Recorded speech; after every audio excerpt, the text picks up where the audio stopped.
Hi, hello, welcome back to my channel. If you don't know who I am, my name is Kathy Vong and I am an illustrator and designer currently based out of Texas. I do freelance design work for a living basically, and I also run an online store where I sell merchandise utilizing my artwork.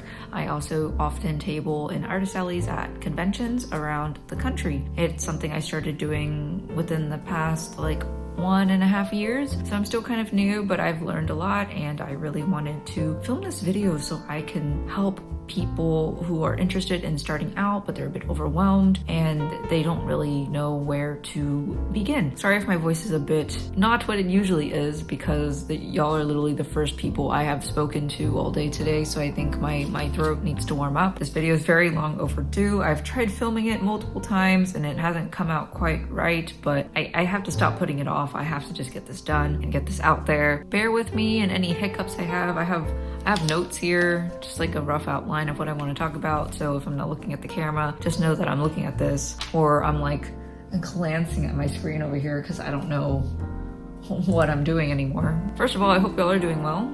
This video might be a bit long, so take your time to go grab a snack, grab something to drink, get hydrated, get comfy, and without further ado, let's get started. So first of all, Artist Alley. Artist Alley is quite the beast to tackle. Vending in general is a lot.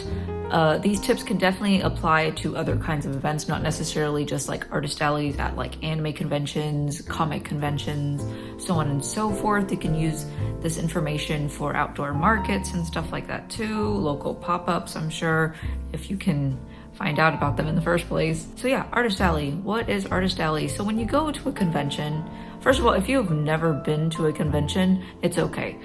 Some people recommend that you go to a convention before you ever even tackle Artist Alley, and honestly, I highly recommend going to a convention, even if it's just for one day, even if you just hang around the Artist Alley for a day. That's what I used to do when I go to conventions. I just love hanging around the Artist Alley, but I highly recommend you go to a convention and actually go to an Artist Alley so you can actually understand what it is, what it looks like, what it feels like, and if the vibes are super off for you, like it's not for you, then now you know because you've actually been. But you don't have to do this, obviously. If you know you really want to do this and you know this is your market, you know your target audience is going to be there, you know this is the right fit for you, you don't have to. But it does help to expose yourself to it beforehand so you just have a general idea at least of what to expect experience-wise. When you go to a convention, you have a lot of things going on. You have panels, you have guests, you have cosplay events, cosplayers everywhere. There's a lot of people. It's very overwhelming. Different conventions do this a little differently. Some of them have an Artist Alley separate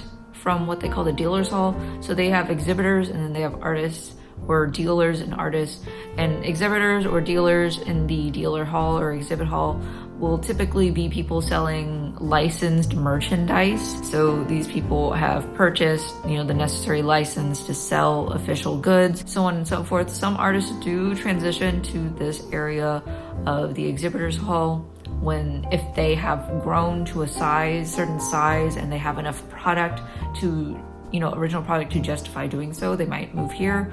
But that's a really huge leap, and it might take some time to get there, and it might not even be the right place for you to begin with. So that aside, sometimes the language is a bit confusing because different conventions label things a bit differently. Sometimes you'll see, so if you see Artist Alley, you know that's where you're going to be going. But if you don't see Artist Alley, sometimes you need to look for exhibit hall. And sometimes they put both groups of people in the same room, and sometimes they're separate. It really all depends on the convention. More times than not, you can find all of the information on their website. Please read everything when you go to a convention's website. Read everything if you can, so you know everything that you need to expect. But that doesn't really explain what is Artist Alley. Artist Alley is where you go and you have a lot of artists there tabling. They have their own table, their booth, and they basically sell their artwork. They sell all their products. They sell prints, they sell charms, pins, apparel like tote bags. They sell pencil cases. They sell fun little trinkets, 2D goods, Sometimes people sell 3D stuff. They like crafters. Sometimes crafters are allowed in the artist alley. Sometimes they're not. It really depends on the convention. And as a disclaimer, I am primarily a 2D artist, and I primarily sell 2D, what would be considered 2D goods. I do also sell apparel, but it's apparel that has my art printed on it, so I can't really speak from a crafter's perspective. If you're looking for something a little more informative in regards to being a crafter at these shows, I can't really give you the perspective you're looking for, but hopefully the tips in this video can still be helpful. So I think one big question that people often ask is, how do I know when I'm ready to start tabling? Not just necessarily for Artist Alley, but tabling in general. How do you know when you're ready? Well, you're ready when you have product to sell. Do you have product that you can sell? Can you reasonably use up a table? And I don't mean a giant wall of prints, a full-blown display or anything like that. Everyone who starts, it's very rare for people to start out with a completely filled out display. When you go around these artist alleys and you see people's tables fully decked out in goods, that is normally inventory people have built up over a prolonged period of time, sometimes spanning even years. Do not go into this expecting you to yourself to have a fully filled out table like you see in some of the pictures online or videos online. There are many ways you can display product that makes it look like your table is reasonably filled out. If you have a few prints starting out, that's okay. Like, you can put them on grid cubes and stuff and make it look like you have stuff. If you have smaller things like stationery, you can lay it out on your table or put it on little displays and stuff and make it look like it's filled out. As long as you have product you can sell, I think you're ready. But before you go into it, you also need to consider something very important, which is cost. Cost to attend, cost to table. It costs money to table at a convention, at an artist alley most of the time. More times than not. You will have to pay for your space. They'll provide you a table, they'll provide you chairs, sometimes they'll provide you a tablecloth. And that's also why I prefer vending at conventions, artist alleys, because when I pay this fee, they give me the table and the chair and I don't have to bring my own, which is really huge for me because it's really annoying when you have to set up your own stuff. Sometimes the cost can be very high depending on the event. If you cannot reasonably afford these fees, do not go into this yet. Like, save your money, do not jump into this yet. And then some of you might be thinking, oh, well, I don't think I'm confident I can use up a table effectively, so maybe I shouldn't get started. No, that's not true. Even if you don't feel confident enough to fill up a table, here's what you can do. You can split a table. Some conventions let you split a table with another artist or with a friend. Someone can take half the table and you can take the other half. Most tables average, I feel like the most common table size I have seen at conventions is 6 feet long. Sometimes if you're lucky, you'll get 8 feet. Love a good 8-foot table, but 6 feet long, your friend gets 3 feet and you get 3 feet. Or your friend can take up a lot of space and you can just have a little area for your stuff. This is a really good way to do it, and you can split the cost in half between you and your buddy or whatever, and everything will be good. Also, the lighting keeps adjusting itself. It's very annoying. Hold on, let me fix this. Starting Artist Alley does not have to be the big endeavor that you're making it out to be. It can be very, very, very simple. It can be as simple as tagging along with a friend and putting on display like 3 items and seeing if people like it or not. And also, getting the experience of being behind a table in itself can be very valuable. So even if you don't have stuff to sell, if you know someone personally who is involved in this scene, you can help them out as an assistant, and that way you can also familiarize yourself with what exactly it's like and if it's something you can handle. So how do you get into Artist Alley in the first place? First of all, conventions open up their applications very, very early on, as far in advance as half a year in advance, sometimes maybe even like closer to a year in advance, or sometimes even, a few months before. It really depends. I highly recommend looking up a list of conventions and seeing which ones you're interested in doing. Do your research, check if you have any local to you in your area, in your state. I highly recommend starting local if you can. I highly recommend getcon.info. This site is really helpful. It has a database with conventions that currently have applications open, and it's just a very good list to reference. You're going to want to make note of these conventions, and you're going to want to regularly check their sites to see their exhibitor info or their Artist Alley info. And typically they'll tell you when you can expect their applications to open up, or they'll be like, we'll give you more information around this day. or this time of year, and it's just up to you to keep up with this. Sometimes on the Artist Alley Network Discord server, there'll be a link somewhere on here or down there, somewhere in a pinned comment, I don't know. People will post in like the con news channel, like, hey, this application just opened. Sometimes that's really handy, but you can't really expect people to keep this, like, you can't expect people to update this information for you. You really need to be proactive about this. If you are serious about getting into this, you need to be proactive about doing your research and keeping a calendar and a close tab on the shows that you really, really want to vent at. There won't always be someone who will be like, this event has applications open right now. You cannot rely on that. You have to be able to rely on yourself to get this information. So I do recommend doing local events first, local conventions or local markets, depending on your kind of product that you sell. If you sell primarily anime style, kawaii, really cute product, I don't recommend doing a local market unless you know that there is some kind of scene for that locally. I would not recommend it. I mean, a lot of people are like, you know, it's a really good place to get started. For me, it's no. I've tried it out, not my thing. Obviously, this is just my experience, but it's really not my thing. I'm in Texas, so when I vend outside outdoors in the summer, it is miserable and the profits are low because it's just not my scene. And the people that, you know, I want to buy my stuff, they might, you know, come across my table when I'm at these local events, but it's not like concentrated. It's not like thousands of people in one place who are all have similar interests. It's kind of hard. It's a bit of a toss-up. I personally would not recommend it. But, you know, if it's free or if it's low cost and you're really curious, go ahead. Especially if you sell things that are a little more generic, a little more general, public friendly, I guess. My area here, it's very live, laugh, love kind of stuff, and that's just not what I'm making. So I personally don't do it, but if you think there's a market for your stuff out here, go ahead, go nuts. And regarding Artist Alley applications itself, there are multiple kinds of applications. So there's like 3 different kind of applications. So one is first come, first serve. First come, first serve means at the moment that application opens, the first people who get in, like if you can get your application in, you get your table. Once you submit your application and you pay for your table, it is yours, you are in. The tricky thing about these is that oftentimes they'll have a cap. So once they hit a certain number of people, the application closes, that's it, you're done. And I actually really like these. I'm really good at first come, first serve. My internet's very good, I'm ready. I have everything ready to go. I have my card information memorized in my brain for this, so I don't have to pull something out. I just go blah, blah, blah, blah, blah, and then I'm done. And I know some people don't like it because it's very anxiety inducing, and sometimes you have applications that open while you're at work or while you're out or while you are at, you know, prior commitments. Sometimes you can't get time off for this. It's very tricky. Some people get their friends to do it for them when they're out. It's just, yeah, it's kind of a toss-up. It really depends. Another kind of application is a juried application. So juried means that you're going to have to submit a portfolio. You're going to have to submit certain details, and they are going to go through manually and figure out who they want for this show. So what a show is looking for portfolio for this application, it really depends on the event. Everyone is looking for something different. Everyone's looking for a certain different kind of style. I feel like I have really bad luck with juried applications in Texas. I guess what I do is not what people here are looking for, or at least the people on these juried panels. But I do pretty well on juried applications out of state, so that's why I travel a lot. Juried can definitely be a bit of a downer. I get waitlisted a lot, I feel like.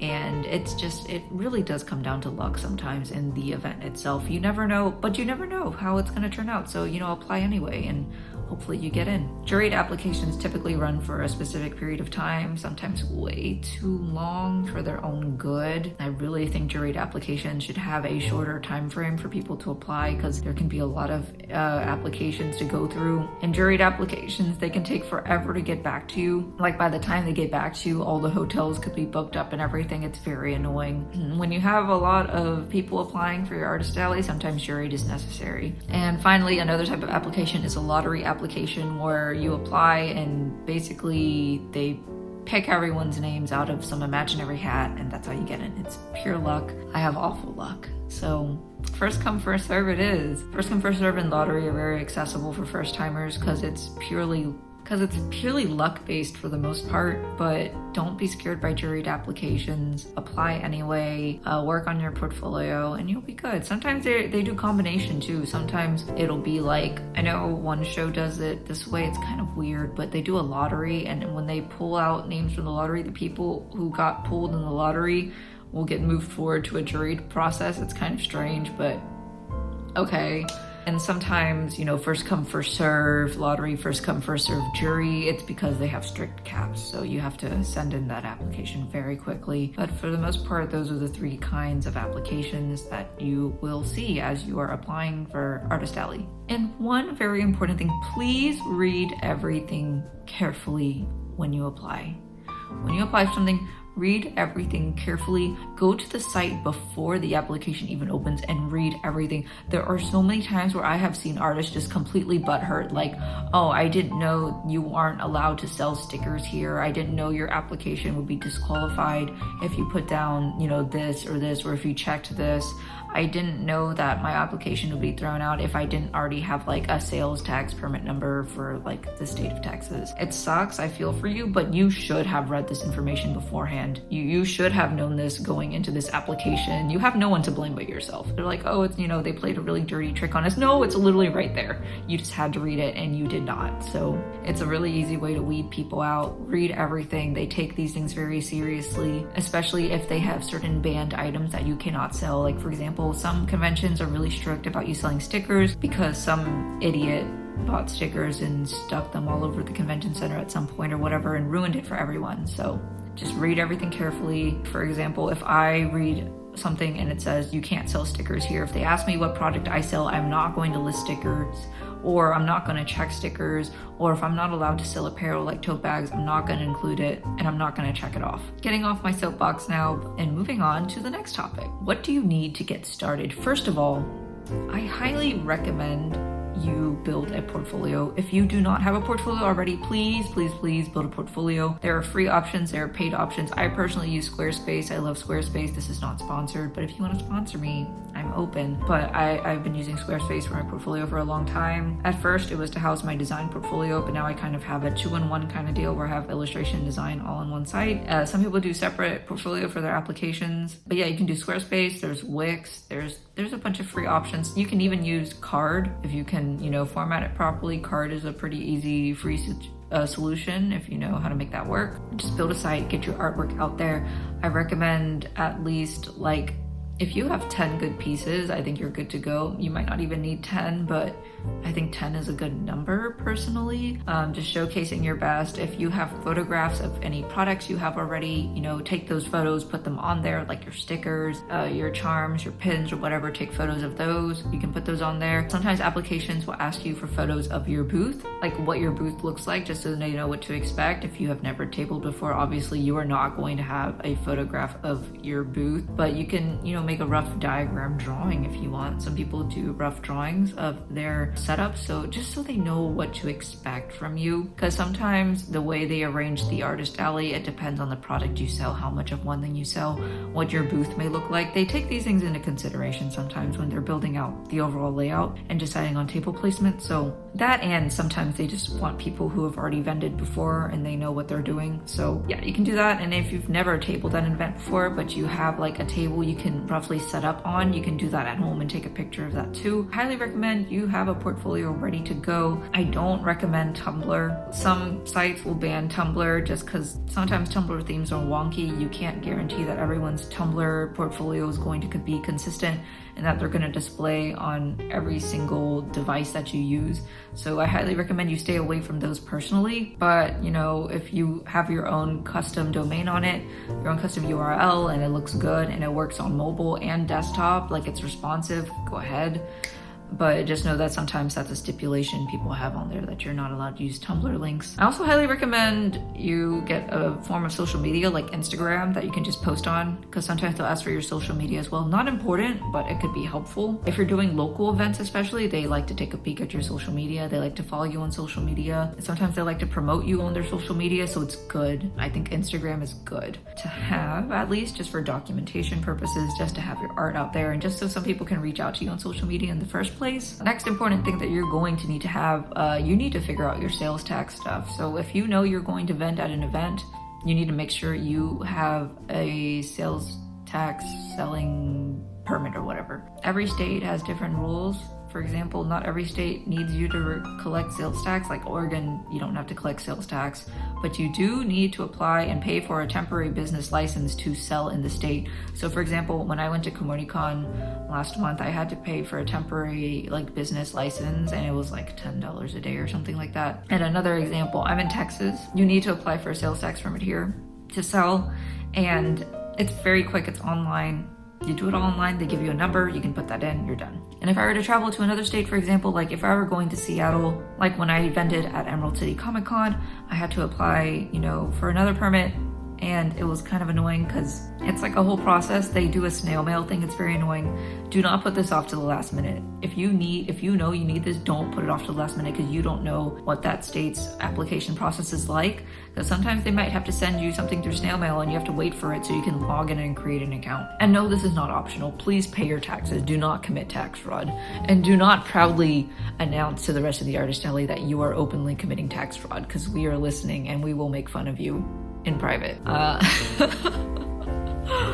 Obviously, I am not a tax professional. Just do your due diligence. Oftentimes on these actual websites, convention websites for Artist Alley, they will tell you that you need a permit, and oftentimes they will link you to the specific site that you need to go to apply for said permit.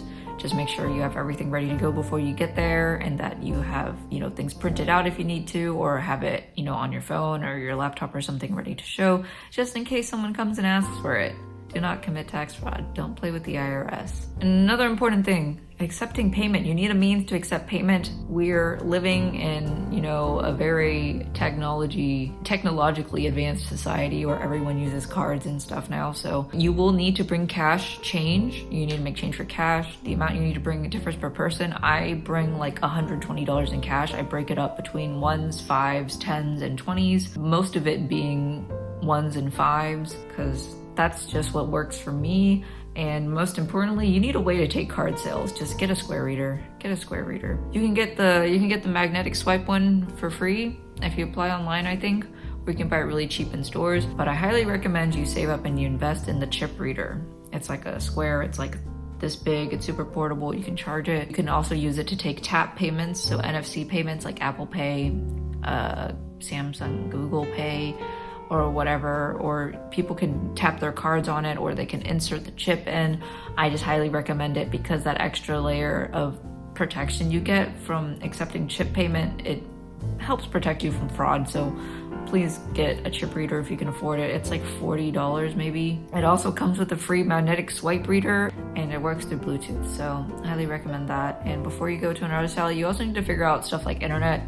You can get a hotspot, you can pay for data, I don't recommend buying Wi-Fi at the convention center unless it's affordable, but that is also something you need to keep in mind as well. Just make sure that when you go there, you have internet, because if you don't have internet, you cannot accept these card sales. But you need to accept card and cash. You need to have the equipment necessary to do it. Another popular question I would say is, what products can I start out with for Artist Alley? If you're very new to this, obviously you're not going to have a lot of product. So I highly recommend you starting out with something more simple, like paper goods, like prints, stickers. These have a very low cost of entry. It's very easy to get these products made in the first place, like locally. You can get prints printed locally from a local print shop, or you can order from Cat Print, which is really popular, or Indigo Ink, or Fireball Printing. There's a lot of options in the United States or locally in Europe or Australia or Asia, wherever you are. You can order online, or you can go hit up a local print shop, see if they can, get this done for you or not. Prints are cheap. The price per print is very cheap, and the price margins are very high.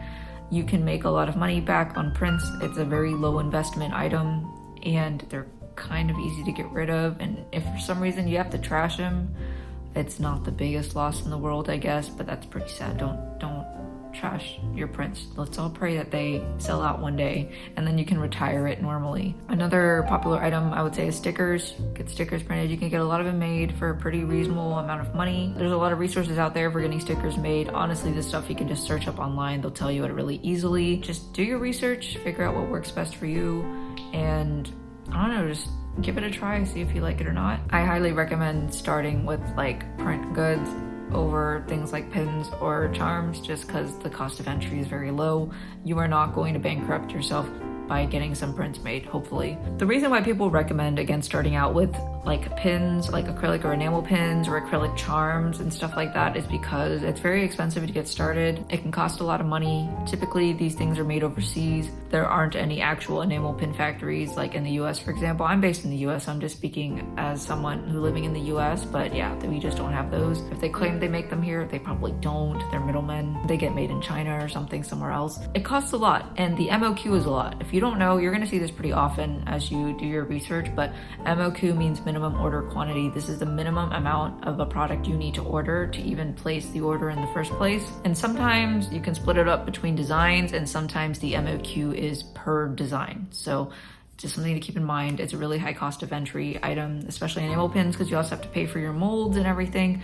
And it's a very lengthy process, I would say, just getting it just right.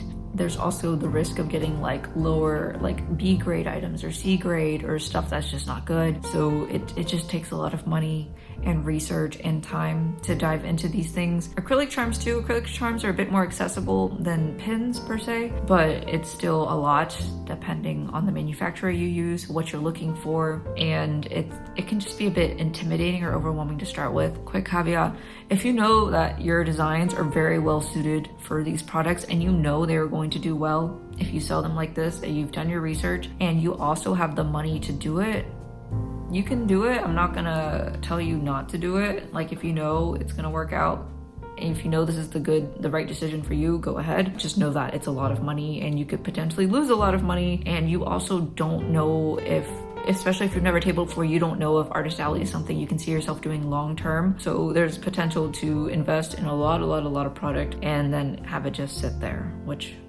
would suck. Regarding finding manufacturers, I highly recommend you do your own research. Do your own research. You cannot expect people to give this information to you. There's a lot of reasons why artists keep their manufacturers a secret. You might think that we're very mean, evil bullies for doing so, but once you get into this, you will understand why. Let me just give a quick example story I saw from someone once. Someone once had a pin manufacturer that they worked with. They had a good relationship with them. Everything was good. And then one day, someone else who used the pin manufacturer revealed who the manufacturer was, shared it with a bunch of people, and they got really overwhelmed with orders. And you know, people might think, well, you're doing them a favor by sharing this manufacturer because you're giving them more business, but that's not the case. Sometimes these manufacturers, these factories, they just cannot handle a certain spike in orders. Like, they get very overwhelmed. What happened with this person's pin manufacturer is that they got so overwhelmed and they couldn't keep up that the factory literally shut down. They were just gone. No more. And so they lost their pin manufacturer and they had to start over at square one, doing research again. And doing this research and testing out different manufacturers costs a lot of money. It's not just time that you spend researching. It costs a lot of money getting samples made, taking that risk, getting product made, and seeing whether it was good or not. So not only is there a time factor that you have to respect, like the time put in to all of this research that you have to respect, it's also the money these people put in, and the fact that there is the risk of your manufacturer getting overwhelmed, shutting down, and if not shut down, the quality drastically reduces or the turnaround time drastically increases and everything kind of just goes to shit. There is always the risk of that, and that is why people do not share their manufacturers, and no one understands until it actually happens to their manufacturer. Do not take it the wrong way. Do not be offended if an artist does not give it to you. You can ask nicely, and everyone has the choice to either give you the information or not. It's up to the individual person. Some people are open to sharing, some people are not. Don't push it. Be respectful, be nice, be understanding. Honestly, doing your own due diligence and doing your own research is incredibly valuable, especially if you plan on doing this for a very long time and you want to do your own thing. It's just imperative that you know what the process is like and how to navigate it and how to actually talk to these manufacturers. And on the topic of, you know, looking for manufacturers and stuff, if it's very overwhelming for you and it's kind of scary and you also can't order, you know, like if you can't hit the certain MOQ, like I can't order like 100 of this, like I can't do that. There are group orders you can join where a bunch of people pitch in and then you can get something made for a lot cheaper. Production time might be a bit longer and shipping and everything. It's a bit of a process, but it's definitely more affordable and it's a good way to get started on these more like higher level entry items like charms and stuff like that. Finally, let's say you're actually at the Artist Alley. Tips for convention, like tips for tabling. One big tip, obviously this may not always be doable is please try not to table alone if you can help it. Obviously, sometimes you have to table alone, but it's very, very hard, especially your very first time. If you can bring a friend along, do so. If you're traveling somewhere, you can ask them to be like, hey, do you want to go on a trip to this state or whatever? Maybe they can tag along and help out. But tabling alone is very hard. Like, just, I don't recommend it, especially if you're new. If you know the ropes already, it's doable, you know? Like, I don't mind doing it every now and then, but it definitely is significantly easier if you have someone helping out or someone just there to keep you company so they can keep you sane throughout the day, because the days can get kind of long. It's not like the end of the world if you have to table alone. It just helps a lot if you have a friend. And on a similar note, get to know your neighbors. Even if you're, tabling alone, get to know your neighbors. Your neighbors can be your biggest source of support and help. If you need to, walk away from your table sometimes, you can be like, hey, can you watch over my table while I go here? Or if you're not feeling well, you can, talk to your neighbor and maybe they can help you out. Or sometimes you can share snacks, or you can make friends. You can make friends with your neighbors, connect with other artists. Honestly, one of the most exciting things about tabling at Artist Alley is connecting with so many different artists you would have never otherwise met or known about before. It's just so much fun. It's a huge networking event, honestly. And some of these people, they're just really, really nice. Like, you can literally make friends all around the country, and that is so, so very cool. One other big tip, please go to the bathroom. If you really, really need to go to the bathroom, go to the bathroom. Don't hold it. Holding in your pee regularly can cause long-term health issues in the future if you're not careful, long-term bladder issues and stuff like that. So please do not hold your pee. Take care of yourself. Go use the bathroom. Get someone to help watch your table. Tell your neighbor, hey, I really have to go to the bathroom. Can you please watch my table for me? Long story short, go to the bathroom. Don't hold it in. Get someone to look after your table. Missing out on like a sale or two is not the end of the world. You need to use the restroom, okay? Another thing is stay hydrated. I know we might be reluctant to drink water because we don't want to have to constantly go to the restroom, but stay hydrated, because sometimes if you start feeling a bit woozy or you start feeling a bit unwell, it's because you're not hydrated. Take sips throughout the day. I don't recommend taking gulps of water. Just regularly take sips. Keep yourself hydrated. It'll help you feel a lot better, because sometimes when you're behind that table all day and you're so overly stimulated by everything going on, you can feel very, very bad very, very quickly. And on a similar note, please bring snacks, eat food. If you can't pack a snack or you can't pack food for whatever reason, have someone go get food for you. Bribe a customer if you must. Please, if you bring me food, you can get something for free. I don't care. Do what you have to do to get food, because you really need to take care of your health when you're tabling at events, because it can be very, very overwhelming and overstimulating. And if you are not well hydrated and well fed, you can start to feel sick. There were many times where I've gone to conventions where I have literally felt like I was sick, like I was developing like a fever or a cold or something, and I wasn't. I was just dehydrated and hungry and overstimulated and overwhelmed. And the moment I ate food and drank water and snacked on stuff, I felt so much better. Please prioritize your health. Get help if you need it. Ask your neighbors for help. It's okay to rely on other people.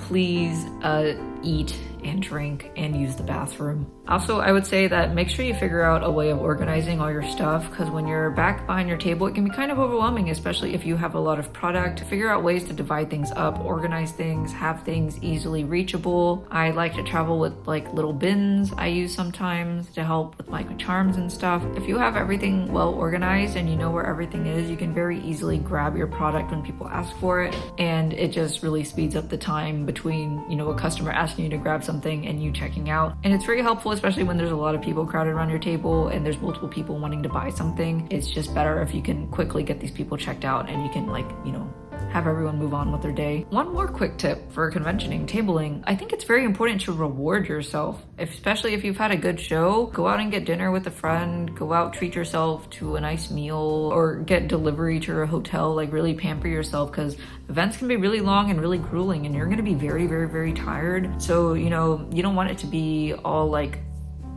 full of misery or anything. Like, enjoy yourself, especially if you're traveling. Before I graduated, I never traveled. So for me, Artist Alley is a way for me to finally travel and literally see the rest of the country. It's really cool. I like to walk around when I can. I like to get there a little bit earlier before the convention and just see if I can, you know, just get a feel for the place and try like a nice local restaurant or something and just really enjoy the experience. Because I think it's very easy to burn out, especially if you're very constantly in like work mode, work. And it's good to like just pamper yourself every now and then and let yourself have fun and enjoy the experience. Oh, another tip for Artist Alley is money storage. When you're storing like money, change, the income you get, I don't recommend getting a money box.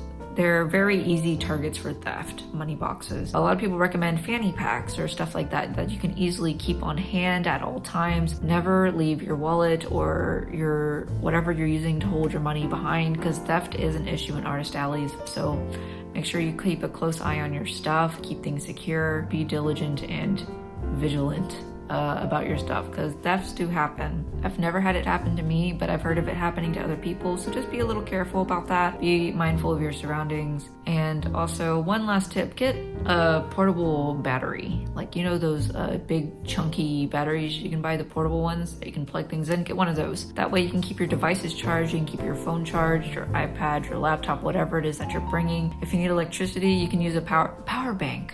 That's what they're called. You can use a power bank. Make sure your phone is charged, or whatever device you're using to take payments with is charged, because if your device dies, you can't take card payments, and that's kind of a problem. I think for the most part, those are my tips for Artist Alley. I hope the video was helpful. Thank you so much for sitting through and getting to the end. If you're still here with me, thank you so much. If you have any questions, just let me know down below and I'll answer your questions as I get to them, or I can film another video. But yeah, I hope you all have a great rest of your week, month, year, whatever. And I hope that your future Artist Alley endeavors are successful.